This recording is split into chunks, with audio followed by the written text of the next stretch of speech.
एक छोटे से गांव में, जहां खेतों की हरियाली और मस्जिद की अजान का सूर एक साथ गूंजता था, एक नौजवान रहता था जिसका नाम था नूर। नूर एक मजदूर का बेटा था। उसका बाप इब्राहिम रोज सुबह खेतों में काम के लिए जाता और शाम को थक हार के घर लौटता। घर में खाने को कभी 4 रोटी होती, कभी 2, और कभी तो सिर्फ पानी और दुआ से पेट भरना पड़ता। नूर के दिल में एक सवाल बार बार उठता था, या अल्लाह, हम गरीब क्यों हैं?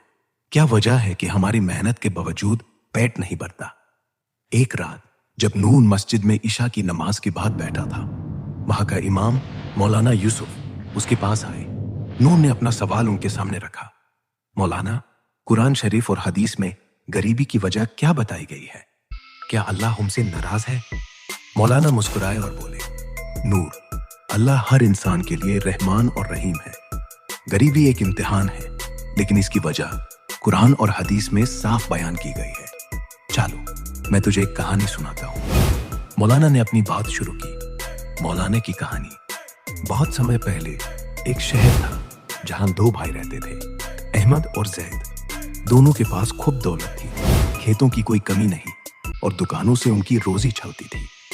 अहमद दिल का सख्त था, अपने माल में गुरूर करता और हर वक्त अपनी दौलत बढ़ाने की सोच में रहता। वो ज़कात देना भूल जाता और कहता, ये सब मेरी मेहनत का है, किसी का कोई हक नहीं। ज़ैद दूसरी तरफ अपना माल अल्लाह का दिया हुआ समझता। वो हर साल ज़कात देता, सदका करता और गरीबों की मदद करता।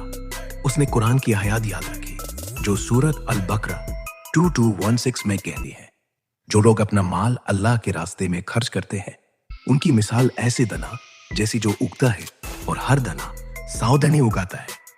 अल्लाह जिसको चाहता है उसे दुगना देता है। एक दिन शहर में खेत पड़ गया। खेतों में फसल ना उगी और दुकानों का कारोबार बंद हो गया। अहमद का माल जो उसने अपने गोदाम में जमा किया था चोरी हो गया। उसके पास कुछ न रहा। वो रो रो के कहता, या अल्लाह, ये क्यों हुआ? जैद के पास भी कुछ खास ना था, लेकिन उसने अपने गरीब दोस्त और पड़ोसी बनाए थे जो अब उसके लिए दुआएं मांगते। एक दिन एक मुसाफिर जैद के पास आया और उसे एक छोटी सी थैली दी जिसमें सोना था। मुसाफिर ने कहा, यह उस ज़कात का सदका है जो तूने दिया था। अल्लाह ने तेरा इम्तिहान लिया और अब तुझे नवाजा।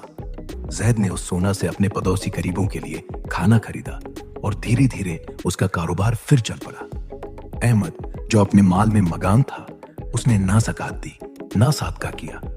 कुरान शरीफ में सूरत अल हमज़ा 1023 के मुताबिक वो अपने माल को जमा करता रहा और सोचता कि ये उसे हमेशा बचा लेगा, लेकिन अल्लाह ने फरमाया, ऐसा नहीं है।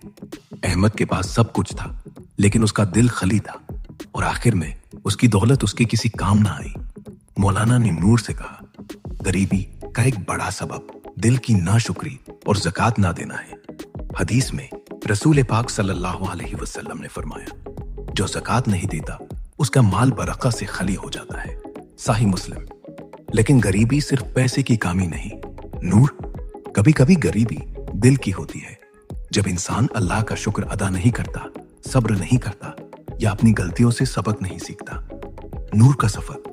नूर ने मौलाना की बात दिल से लगा ली। उसने फैसला किया कि वो अपनी छोटी सी कमाई में से हर महीने कुछ हिस्सा ज़कात या सदका के लिए रखेगा, चाहे वो रोटी ही क्यों ना हो। उसने अपने गांव के बच्चों को कुरान पढ़ाना शुरू किया और इसका अज्र अल्लाह ने उसे दिया। एक दिन गांव के एक अमीर आदमी ने नूर की मेहनत देखी और उसे अपने खेतों का निगरान बना दिया। नूर का घर धीरे धीरे खुशहाली से भर गया, लेकिन उसने अपना दिल हमेशा अल्लाह के लिए खुला रखा। नूर ने समझा कि कुरान शरीफ और हदीस के मुताबिक गरीबी के कई सबब हैं। ज़कात ना देना, शुक्र ना करना, गुण।